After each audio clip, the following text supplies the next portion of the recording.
বিশ্বে ভূমিকম্প সবচেয়ে বেশি হয় রিং অফ ফায়ার এলাকায়, যেখানে বড় বড় প্লেট একে অন্যকে ধাক্কা দেয়। বাংলাদেশ সরাসরি রিং অফ ফায়ার এলাকার মধ্যে না থাকলেও আমরা আছি বিভিন্ন সক্রিয় ফল্ট লাইনের খুব কাছে। বাংলাদেশে ভূমিকম্পের ঝুঁকি কেন বেশি?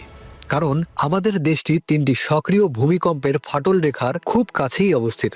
এই ফল্ট লাইনগুলো পৃথিবীর টেকটনিক প্লেটগুলোর সীমানা, যেখানে প্লেটগুলোর ধাক্কা ঘষা বা ভাঙন সবচেয়ে বেশি ঘটে। ডকি ফল্ট, এটাই বাংলাদেশের সবচেয়ে বিপজ্জনক ফল্ট লাইন। কেন বিপজ্জনক? এখানে ভারতীয় প্লেট ও ইউরেশিয়ান প্লেট একটি আরেকটির উপর চাপ দিচ্ছে। বহু বছর ধরে চাপ জমে আছে, তাই শক্তিশালী ভূমিকম্প হওয়ার সম্ভাবনা সবচেয়ে বেশি।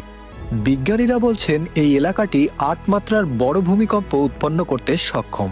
যেমন একটি ইলাস্টিক ব্যান্ড টানতে টানতে যখন তা হঠাৎ ছিঁড়ে যায়, তখন যে শক্তি বের হয়, ভূমিকম্প ঠিক তেমনই। ডকি ফল্ট হলো সেই সর্বাধিক টান ধরা ব্যান্ড।